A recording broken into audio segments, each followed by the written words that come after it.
Video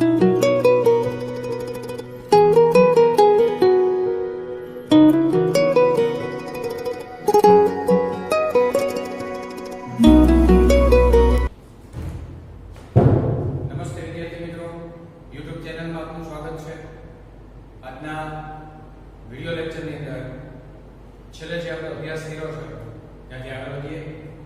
છેલ્લે આપણે વનસ્પતિની અંદર હર્બેરિયમ કઈ રીતના તૈયાર કરવું એ હર્બેરિયમ પત્રકની બનાવટ વિશે અભ્યાસ કરેલો છે. આજના આ લેક્ચરમાં આપણે ચેપ્ટર નંબર 1 ના જે ટોપિક છે એ ટોપિકની અંદર આપણે ચર્ચા કરીએ. ટોપિકનું નામ છે 1.4.2 વનસ્પતિ ઉદ્યાન.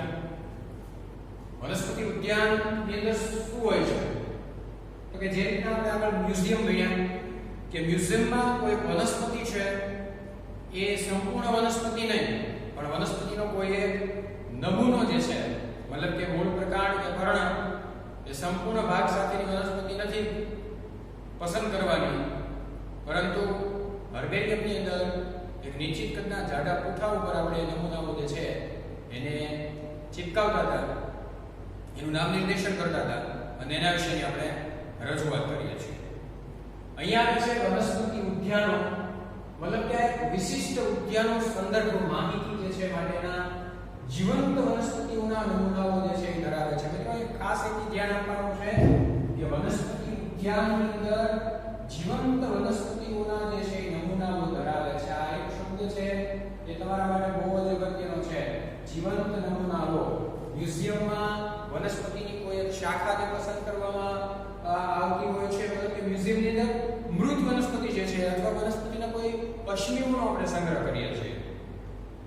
બીજી બધું આપણે વાત કરીએ છીએ કે હર્બેરિયમમાં જે છે હર્બેરિયમ પત્રક ઉપર વનસ્પતિના કોઈ નમૂનાને આપણે ચિપકાવવાની વાત કરતા હતા, જ્યારે અહીંયા અત્યારે આપણે જે વાત કરીએ છીએ વનસ્પતિ ઉદ્યાનમાં સંપૂર્ણ જીવંત વનસ્પતિઓ જે છે એના નમૂનાઓનો સંગ્રહ કરવામાં આવે છે. વનસ્પતિ મૃત હોતી નથી. એટલે આ શબ્દ તમારા માટે બહુ અગત્યનો બની જાય છે કે આ એક વિશિષ્ટ ઉદ્યાનો સંદર્ભ માહિતી માટેના જીવંત વનસ્પતિઓના નમૂનાઓ ધરાવે છે. બીજી વાત કરીએ, ઓળખ વિધિના હેતુ માટે આ ઉદ્યાનમાં વનસ્પતિ જાતિઓ ઉછેરેલી હોય છે. મેઇન આનો હેતુ શું છે તો કે વનસ્પતિ ઉદ્યાનમાં વનસ્પતિને રાખવા પાછળનો હેતુ માત્ર એક જ છે કે વનસ્પતિની ઓળખ વિધિ માટે. એટલા માટે એક એક્ઝામ્પલ લઈએ આપણે કે માનો કે કોઈ વિદેશની અંદર કે કોઈ અન્ય રાજ્યની અંદર થતી વનસ્પતિ જે છે એની ઓળખ મેળવવી હોય આપણે આપણા પોતાના રાજ્યમાં કે પોતાના દેશની અંદર, તો આપણે ત્યાં જવાની જરૂર નથી, પરંતુ આપણા પોતાના જ કોઈ એક વનસ્પતિ ઉદ્યાનની તમે મુલાકાત લેશો તો એ વનસ્પતિ જે છે આપણે કહીએ ને ઘરે બેઠા ગંગા નાયા, એના જેવી વાત છે કે એ વનસ્પતિ તમને ઉદ્યાનની અંદર જોવા મળશે અને એની ઓળખ જે છે પણ ઉદ્યાનમાં જ થઈ જશે. તમારે વિદેશ જવાની જરૂર પડતી નથી. રેડી? એટલે ઓળખ વિધિના હેતુ માટે આ ઉદ્યાનોમાં વનસ્પતિ જાતિઓ ઉછેરેલી હોય છે અને દરેક વનસ્પતિની ઉપર જે છે એ તેના ઉપર તેમના વનસ્પતિ શાસ્ત્રીય કે વૈજ્ઞાનિક નામ અને તેમના કુળની બરોબર સૂચવતી કાપલી લગાવેલી હોય છે. મતલબ કે એની ઓળખ વિધિ માટે દરેક વનસ્પતિ ઉપર જે છે એનો પ્રકાંડ હોય, એના ઉપર પ્રકાંડની આજુબાજુનો વિસ્તાર જે છે ત્યાં એક લેબલિંગ કરેલું હોય છે, કાપલી લગાવેલી હોય છે. આ કાપલીની અંદર કઈ પ્રકારની માહિતી હોય છે તો એનું વનસ્પતિ શાસ્ત્રીય નામ શું છે, એનું વૈજ્ઞાનિક નામ શું છે, એના કુળની માહિતી જે છે અથવા તો કુળને સૂચવતી માહિતી જે છે કાપલીની અંદર લેબલિંગની અંદર લખેલી હોય છે. મતલબ કે ધારો કે આ કોઈ વનસ્પતિ છે અને વનસ્પતિ સંગ્રહાલયની અંદર આ વનસ્પતિ જે છે અથવા વનસ્પતિના ઉદ્યાનની અંદર તમે વનસ્પતિને જોઈ છે. આ વનસ્પતિ ઉદ્યાનની અંદર વનસ્પતિ છે તો વનસ્પતિના થડ ઉપર એટલે કે પ્રકાંડ ઉપર જે છે કાપલી લગાવેલી હોય છે. એના ઉપર એનું વૈજ્ઞાનિક નામ, સ્થાનિક નામ, જીવશાસ્ત્રીય નામ, ઉપરાંત એના કુળને સૂચવતી તમામ પ્રકારની માહિતી જે છે એ વનસ્પતિ ઉપર જ લાગેલી હોય છે, જેથી કરીને તમને અભ્યાસ કરવામાં સરળતા રહે છે. બીજી વાત કરીએ કેટલાક અહીંયા ઉદાહરણો આપેલા છે કે ભાઈ ક્યુ ગાર્ડન ઇંગ્લેન્ડની અંદર જે છે કે ખૂબ જ સારું વનસ્પતિ ઉદ્યાન આવેલું છે. ઇન્ડિયન બોટનિકલ ગાર્ડન હાવડા જે આપણા ભારતની અંદર જે છે એ ખૂબ જ એવું સારું વનસ્પતિ ઉદ્યાન આવેલું છે.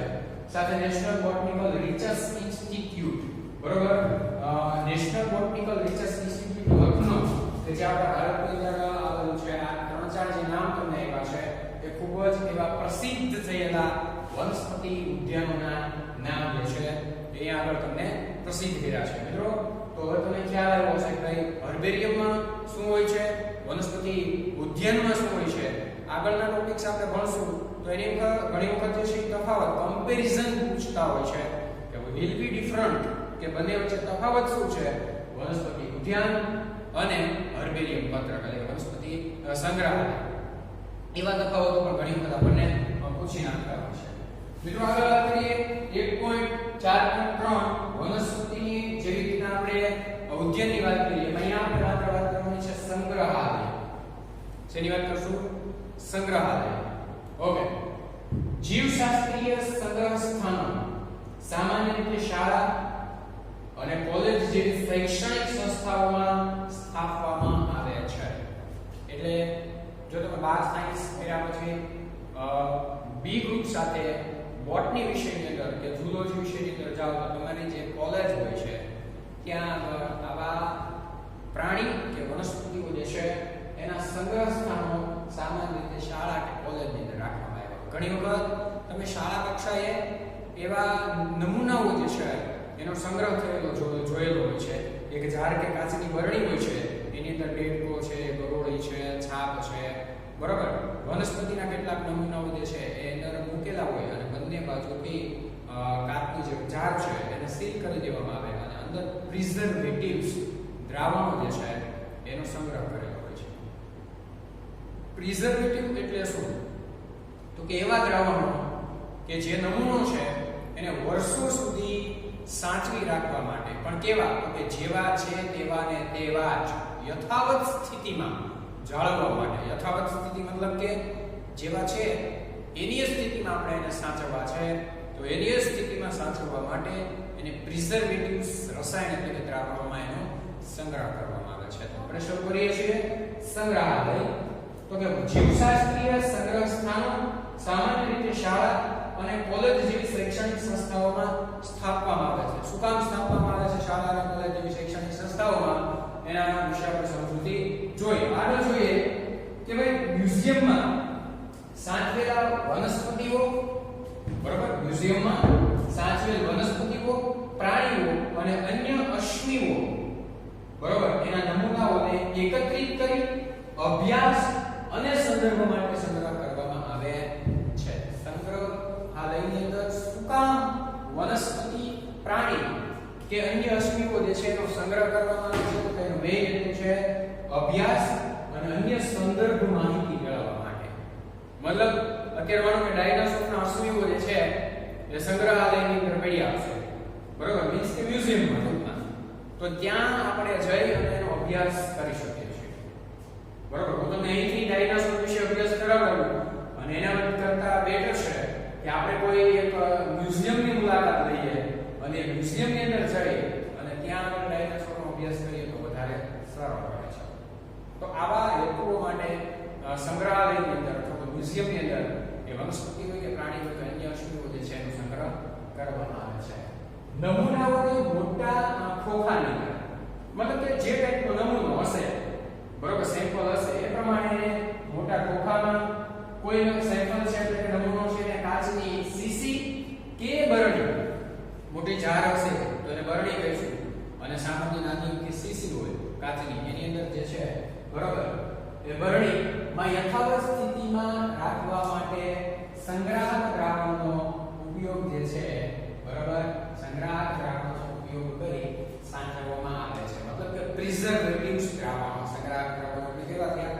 પ્રિઝર્વેટિવ્સ. મતલબ જેવા છે તેવા ને તેવા, મતલબ કે આજે પણ એ નમૂનાને તમે જોશો, બરોબર, રશ્મિને તમે જોશો તો જે સ્થિતિમાં છે એની એ જ સ્થિતિમાં કદાચ 5 વર્ષ પછી પણ હશે.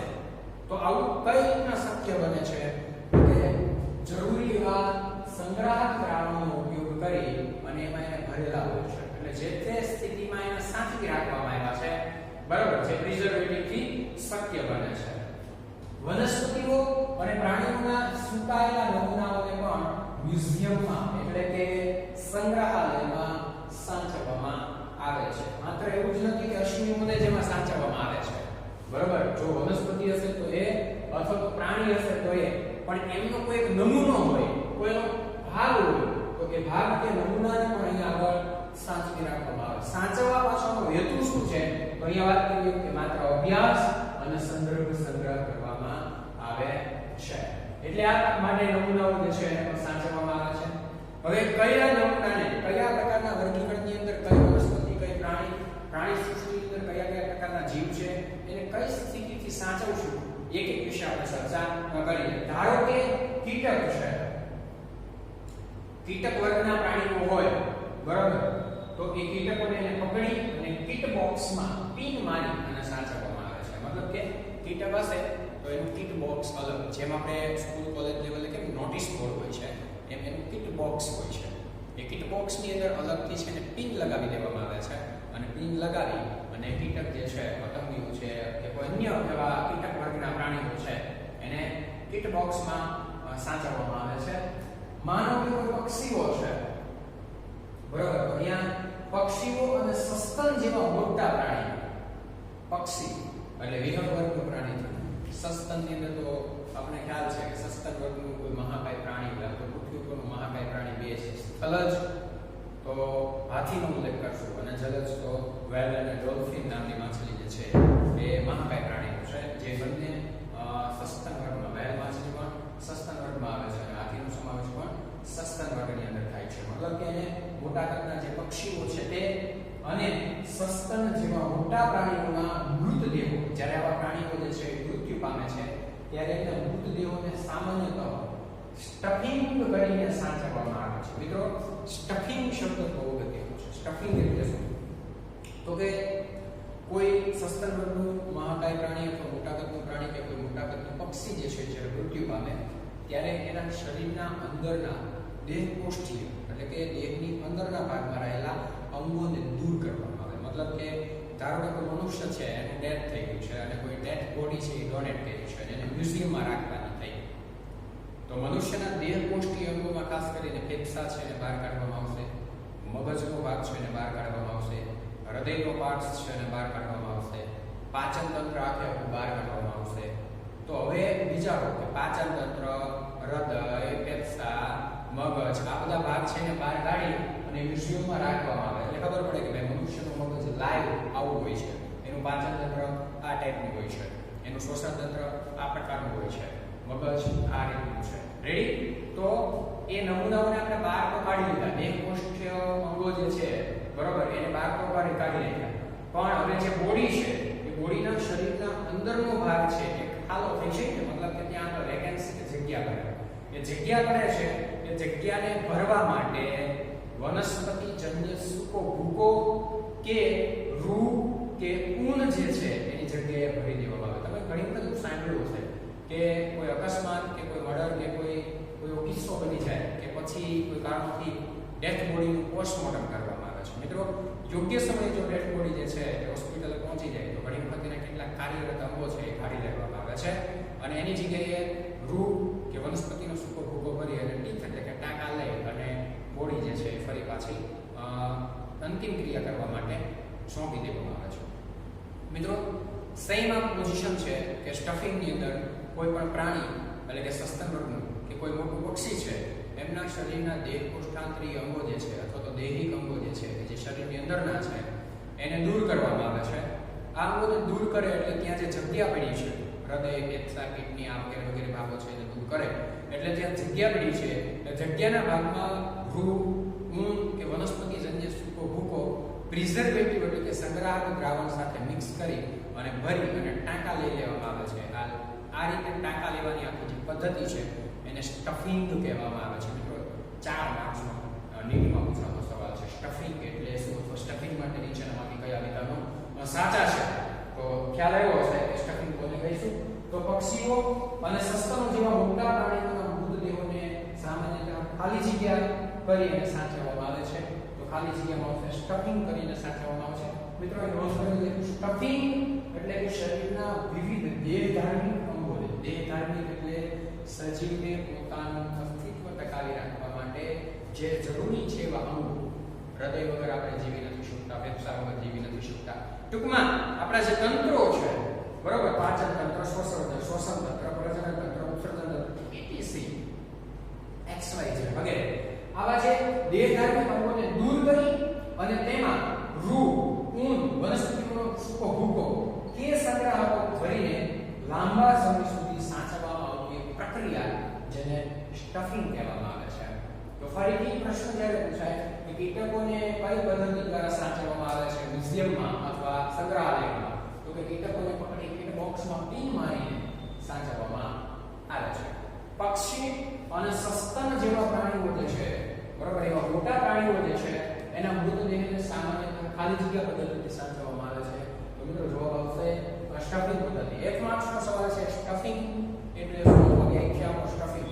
તો ભાઈ શરીરના વિવિધ દેહધાર્મિક અંગોને દૂર કરી તેમાં રૂ, ઊન કે વનસ્પતિનો ભૂકો કે સંગ્રાહકો ભરી અને લાંબા સમય સુધી સાચવી રાખવામાં આવતી એક પ્રક્રિયા જેને સ્ટફિંગ કહેવામાં આવે છે.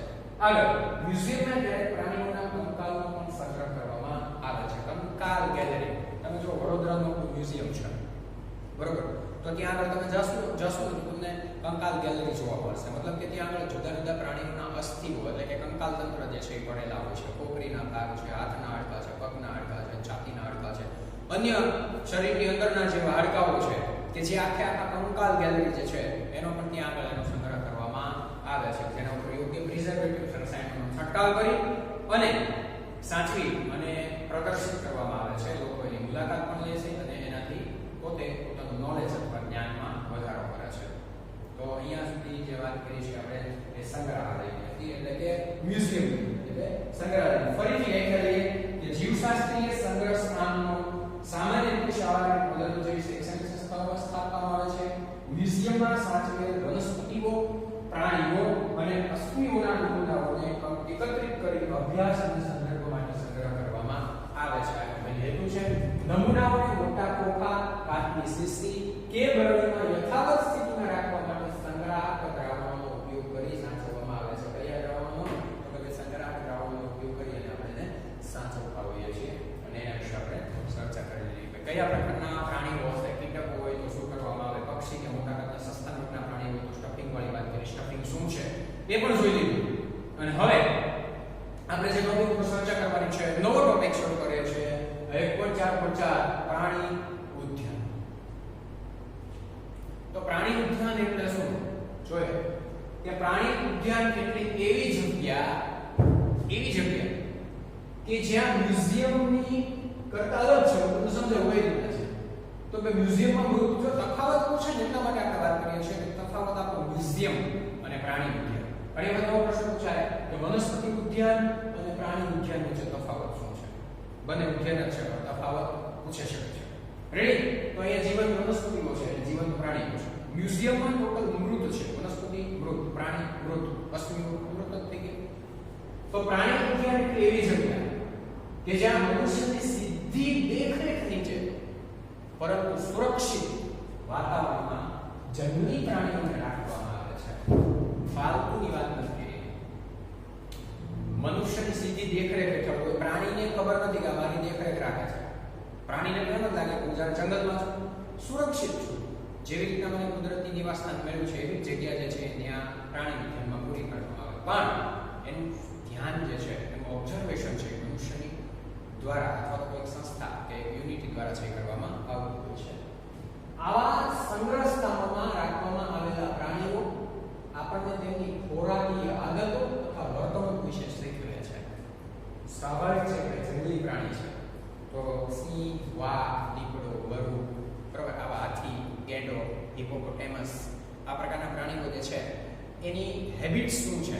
કયા પ્રકારનો ખોરાક ખાય છે, કયા પ્રકારનો ખોરાક નથી ખાઈ શકતા, કોણ માંસાહારી છે, કોણ તૃણાહારી છે, કોણ મિશ્રાહારી છે, બરાબર, કોણ કેટલું સૂવે છે, કોણ કેટલું દોડી શકે છે, બરાબર, કોણ રક્ષણ કરે છે, કોણ ભક્ષણ થઈ જાય છે, ખાતા અને ખવાતાનો સંબંધ શું છે, આહાર જાળ શું છે, આહાર શૃંખલા શું છે, આ બધું સમજવા માટે આપણું ઓબ્ઝર્વેશન હોય. અને પ્રાણીઓ જે છે એવું માનતા હોય છે કે અમે ફ્રી રીતે અહીંયા રહી શકીએ છીએ. એટલે આ સંગ્રહ સ્થાનોમાં રાખવા પાછળનો હેતુ ખાલી એટલો છે કે આપણે આપણો ક્ષેત્ર અભ્યાસ વધારી શકીએ, પ્રાણીઓની વર્તણૂક વિશે અભ્યાસ કરી શકીએ અને તેની આદતોથી આપણે પરિચિત થઈ શકીએ છીએ. પ્રાણી સંગ્રહાલયોમાં રાખવામાં આવેલા બધા જ પ્રાણીઓને તેમના પ્રાકૃતિક નિવાસસ્થાન જેવી જ અનુકૂળતા આપવામાં આવે છે. મતલબ કે જો મગર હોય તો એને સરસ મજાનું તળાવ તળાવ બનાવી દેવામાં આવશે. મગરને એવું ન થવું જોઈએ, બરોબર, કે અહીંયા મને કુદરતી રીતે વસવાટ નથી મળ્યો. એને તો એવું જ લાગે કે આ પ્રકૃતિ દ્વારા નિર્માણ પામેલું છે, વાસ્તવિક રીતે માનવ નિર્મિત છે. પણ મગરને ક્યારે એવું ફિલિંગ પણ ન થાય કે મને માનવ દ્વારા જે છે અથવા તો બંધનાવસ્થામાં ક્યારે છું. ખરેખર એવું છે કે એની બંધનાવસ્થાની બોર્ડર હોય, લિમિટ. હાથી છે તેને પોતાને કુદરે એક જંગલ જેવું જ ફીલ થવું જોઈએ.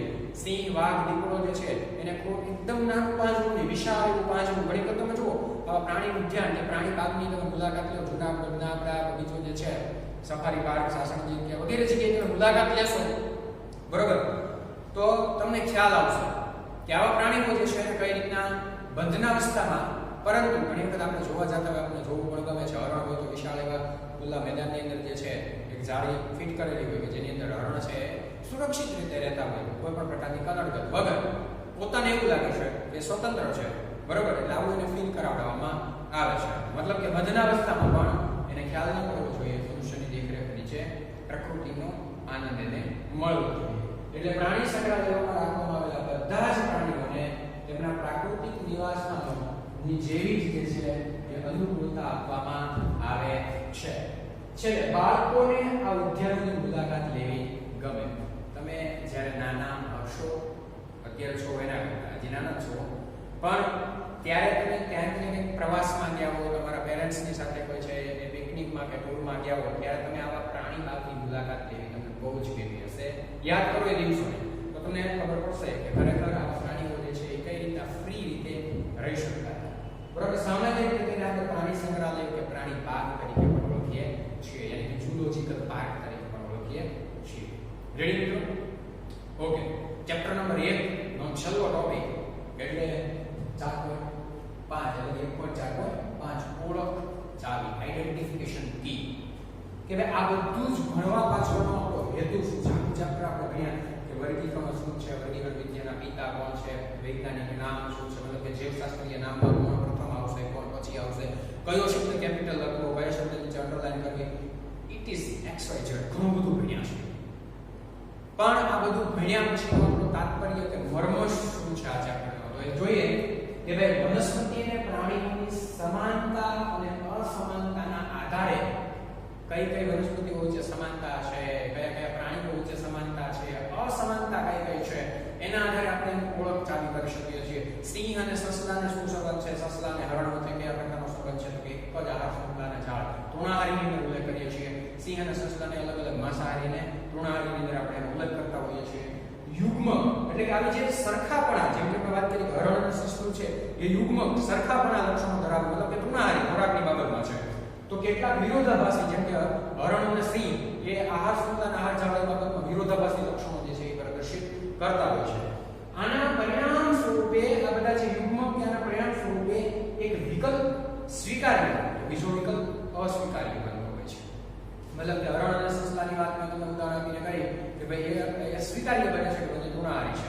પણ સિંહ અને સસલાની, સિંહ અને હરણની વાત કરીએ તો બંને એકબીજાથી વિરોધાભાસી, બરોબર. અમે કહો કે બંને તૃણાહારી છે તો વાક્ય અસ્વીકાર્ય બને છે, બંને માંસાહારી છે તો વાક્ય અસ્વીકાર્ય બને છે. આપણે કહેવત છે ને કે સિંહ ભૂખ્યો રે પણ ફળ ન ખાય, ભૂખ્યો રે પણ ફળ ન ખાય, ધરાઈ ગયા પછી કાતો ખબર નહીં, બરોબર, આમ નથી થતો ભાઈ. તો આના પરિણામ સ્વરૂપે એક વિકલ્પ સ્વીકાર્ય બને છે, બીજો અસ્વીકાર્ય બને છે. પ્રકૃતિઓમાં આવી ચાવીઓ જે છે સામાન્ય રીતે વિશ્લેષણાત્મક છે, મતલબ કંઈક ને કંઈક આપણને જુદી જુદી માહિતી આપે છે. એના માટે કેટલાક પુસ્તિકાઓ, દાખલા તરીકે પરિચય પુસ્તિકાઓ, કેટલાક માટે લઘુ પુસ્તિકાઓ જે છે એ બહાર પાડવામાં આવે છે. એનાથી ફાયદો આપણને એ થશે કે કોઈ આપણા ભારત દેશની અથવા તો કોઈ અન્ય દેશની મુલાકાત માટે કોઈ મુસાફરો આવે છે, પરદેશી મુસાફરો, જ્યારે કોઈ અન્ય દેશની ફોરેનર્સ આવશે ત્યારે એ પોતે એક ગાઈડ્સ જે છે પોતાની સાથે રાખતા હોય. પરંતુ જો આવી પરિચય પુસ્તિકા કે લઘુ પુસ્તિકા પોતાની સાથે લઈ જશે તો જે તે દેશ જે છે એની પ્રાકૃતિક સંપત્તિ અથવા એના નૈસર્ગિક સ્ત્રોતો જે છે, પ્રકૃતિની અંદર એનું યોગદાન શું છે એના વિશે અન્ય ફોરેનર્સ જે છે, બીજા દેશમાંથી આવતા મુલાકાતીઓ જે છે એ પરિચિત થશે. એટલા માટે આની ઓળખ ચાવી જે છે બહુ અગત્યની છે, બરોબર. વિશ્વમાં આપણું યોગદાન શું છે એ પણ આપણને ખ્યાલ આવે છે. એટલા માટે પરિચય પુસ્તિકાઓ અથવા લઘુ પુસ્તિકાઓ જે છે એ અલગ કરવામાં આવે છે. લઘુ પુસ્તિકાઓ જે છે એ વર્ગીકરણની માહિતી પૂરી પાડે છે, અથવા લઘુ પુસ્તિકાઓના જ્ઞાન દ્વારા વર્ગીકરણની સાચી માહિતી મળે છે. ઘણી વખત એવું બને કે કોઈ અન્ય વ્યક્તિ દ્વારા જે આપણને માહિતી મળતી હોય કદાચ ફ્રોડ પણ મળી શકે, પણ પુસ્તિકી દ્વારા કે લઘુ પુસ્તિકા કે પરિચય પુસ્તિકા દ્વારા જે સાચું માર્ગદર્શન મળશે એ સચોટ હશે, કેમ કે વૈજ્ઞાનિકો દ્વારા રજૂ કરવામાં આવ્યું છે, એ સર્વ સ્વીકૃત હશે, વૈજ્ઞાનિક ઢબે હશે અને તમામ પ્રકારના ક્ષેત્ર અભ્યાસોની મુલાકાત લીધા બાદ એને લઘુ પુસ્તિકા કે પરિચય પુસ્તિકાની અંદર એડ કરવામાં આવ્યું છે. એટલે મિત્રો અહીંયા જે ચેપ્ટર નંબર 1 છે એ આજે પૂરું કરીએ છીએ. આઈ થિંક કન્ટિન્યુ 1 થી 10 લેક્ચર સુધી જે છે એ ચેપ્ટર 1 છે આપણું કન્ટિન્યુ ચાલ્યું છે. નેક્સ્ટ લેક્ચરમાં નવા ચેપ્ટર સાથે આપણે ભેગા થઈશું. આ ચેપ્ટરની અંદર કોઈ પણ પ્રકારની ડિફિકલ્ટી કે ક્વેશ્ચન લાગે તો ફરી પાછા તમે નેક્સ્ટ લેક્ચરમાં આપણે મળીએ ત્યારે પૂછી શકો છો. પ્લસ અને સ્વાધ્યાયના પ્રશ્નો છે એ જોઈ લેજો, સારાંશ એક વખત જે છે એ વાંચી લેજો. અહીંયા આપણે ચેપ્ટરને પૂર્ણ જાહેર કરીએ છીએ. અસ્તુ, જય જય ભારત, વંદે માતરમ, ભારત માતા કી જય. Wish you all the best and best of luck. ઘરે રહો, સુરક્ષિત રહો, સારી એવી